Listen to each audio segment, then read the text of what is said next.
ಸತೀಶ್ ಜಾರಕಿಹೊಳಿ ಅವರನ್ನ ಹೆಣೆಯುವುದಕ್ಕೆ ರೆಡಿಯಾಗಿದೆಯಾ ರಣತಂತ್ರ? ಸತೀಶ್ ವಿರೋಧಿ ಪಡೆ ಲೋಕಸಭಾ ಚುನಾವಣಾ ವ್ಯೂಹವನ್ನ ರಚಿಸ್ತಾ ಇದೆಯಾ? ಕುಂದಾನಗರಿ ರಾಜಕೀಯ ಹಿಡಿತಕ್ಕಾಗಿ ಪೈಪೋಟಿ ನಡೀತಾ ಇದೆಯಾ?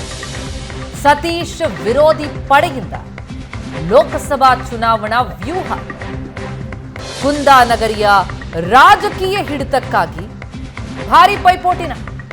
ಇತ್ತೀಚೆಗೆ ಡಿಸಿಎಂ ಡಿಕೆಶಿಗೆ ಟಕ್ಕರ್ ಕೊಟ್ಟಿದ್ರು ಸತೀಶ್ ಜಾರಕಿಹೊಳಿ. ಬೆಳಗಾವಿ ರಾಜಕಾರಣದಲ್ಲಿ ಡಿಕೆಶಿ ಹಸ್ತಕ್ಷೇಪಕ್ಕೆ ಸತೀಶ್ ಅಸಮಾಧಾನ ವ್ಯಕ್ತಪಡಿಸಿದ್ರು.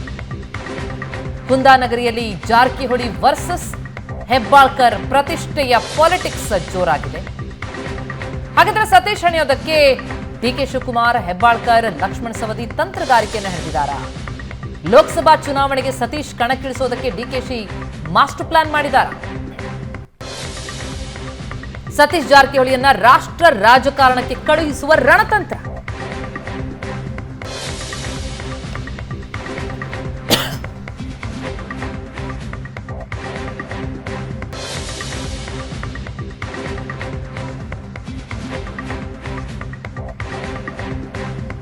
ಎದುರಾಳಿಗಳ ರಣತಂತ್ರಕ್ಕೆ ಸತೀಶ್ ಪ್ರತಿತಂತ್ರ ರೂಪಿಸ್ತಾ ಇದ್ದಾರಾ?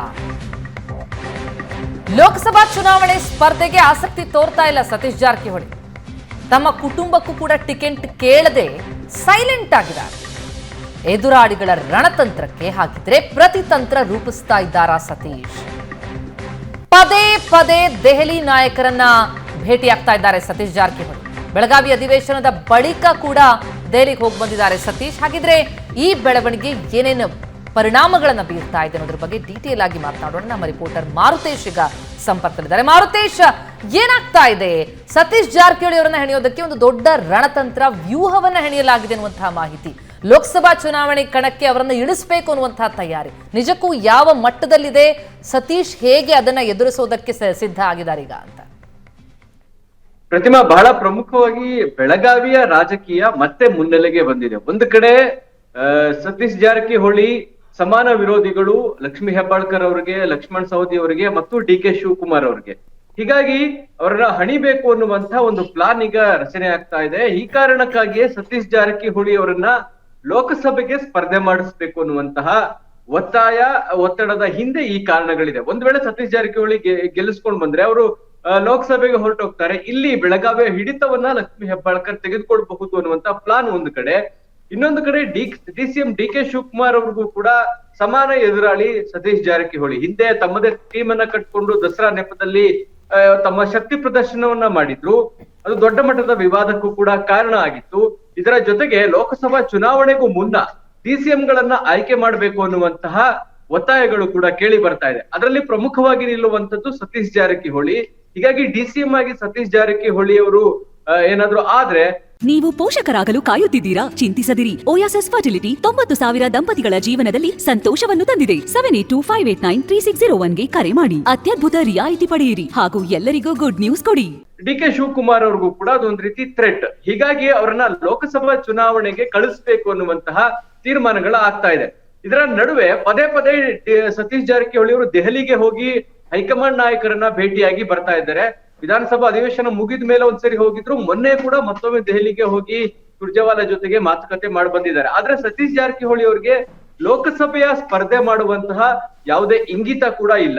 ಜೊತೆಗೆ ಅವರ ಕುಟುಂಬದ ಸದಸ್ಯರಿಗೆ ಮೊದಲು ಟಿಕೆಟ್ ಅನ್ನ ಕೇಳ್ತಾ ಇದ್ರು ಮಗಳಿಗೆ. ಆದ್ರೆ ಈಗ ಆ ಟಿಕೆಟ್ ಕೂಡ ಡಿಮಾಂಡ್ ಮಾಡದೆ ಸೈಲೆಂಟ್ ಆಗಿದ್ದಾರೆ. ಅಂದ್ರೆ ಅವರ ತಂತ್ರಗಾರಿಕೆ ಅಥವಾ ಪ್ರತಿತಂತ್ರ ಏನು ಅನ್ನೋದು ಕೂಡ ಸ್ಪಷ್ಟವಾಗಿ ಗೊತ್ತಾಗ್ತಾ ಇಲ್ಲ. ಅವರ ಕುಟುಂಬದವರಿಗೆ ಟಿಕೆಟ್ ಅನ್ನು ತೆಗೆದುಕೊಳ್ತಾರಾ ಅಥವಾ ಅವರ ಶಿಷ್ಯರಿಗೆ ಟಿಕೆಟ್ ಕೊಡಿಸಿ ಗೆಲ್ಲಿಸ್ಕೊಂಡು ಬರುವಂತ ಪ್ಲಾನ್ ಮಾಡ್ಕೊಂಡಿದ್ದಾರಾ ಏನು ಅನ್ನೋದು ಕೂಡ ಗೊತ್ತಾಗ್ತಾ ಇಲ್ಲ. ಆದ್ರೆ ಸತೀಶ್ ಜಾರಕಿಹೊಳಿ ಅವ್ರನ್ನೇ ಕಣಕ್ಕಿಳಿಸ್ಬೇಕು ಅನ್ನುವಂತ ಒತ್ತಾಯಗಳು ಕೂಡ ಹೆಚ್ಚಳ ಆಗ್ತಾ ಇದೆ. ಮೊನ್ನೆ ಡಿಸಿಎಂ ಜೊತೆಗೆ ಸಿಎಂ ಇಬ್ರು ಕೂಡ ದೆಹಲಿಗೆ ಹೋದಂತ ಸಂದರ್ಭದಲ್ಲಿ ಸಚಿವರ ಲೋಕಸಭಾ ಸ್ಪರ್ಧೆ ಬಗ್ಗೆ ಕೂಡ ಚರ್ಚೆ ಆಗಿದೆ. ಅಲ್ಲಿ ಬೆಳಗಾವಿಯಿಂದ ಸತೀಶ್ ಜಾರಕಿಹೊಳಿ ಅವ್ರನ್ನ ಕಣಕ್ಕಿಳಿಸ್ಬೇಕು ಅನ್ನುವಂತಹ ಚರ್ಚೆ ಕೂಡ ನಡೆದಿದೆ. ಹಾಗಾಗಿ ಸತೀಶ್ ಜಾರಕಿಹೊಳಿ ಅವರನ್ನ ಒಂದು ಪ್ಲಾನ್ಡ್ ಆಗಿ ನಿಲ್ಲಿಸಿ ಲೋಕಸಭೆಗೆ ಗೆಲ್ಲಿಸ್ಬಿಟ್ಟು ಅವ್ರನ್ನ ಲೋಕಸಭೆಗೆ ಕಳಿಸಿದ್ರೆ ರಾಜ್ಯ ರಾಜಕಾರಣದಲ್ಲಿರ್ಬೋದು ಮತ್ತು ಬೆಳಗಾವಿಯ ರಾಜಕಾರಣದಲ್ಲಿರ್ಬೋದು ಎದುರಾಳಿಗಳಿಗೆ ಒಂದು ರಿಲೀಫ್ ಸಿಕ್ಕಂಗೆ ಆಗತ್ತೆ. ಹಾಗಾಗಿನೇ ಸತೀಶ್ ಜಾರಕಿಹೊಳಿ ಅವರಿಗೆ ಒಂದು ರಣತಂತ್ರವನ್ನ ಹೆಣೆಯಲಾಗ್ತಾ ಇದೆ. Pratima, thank you so much Maruthesh ತಮ್ಮ ಮಾಹಿತಿಗೆ.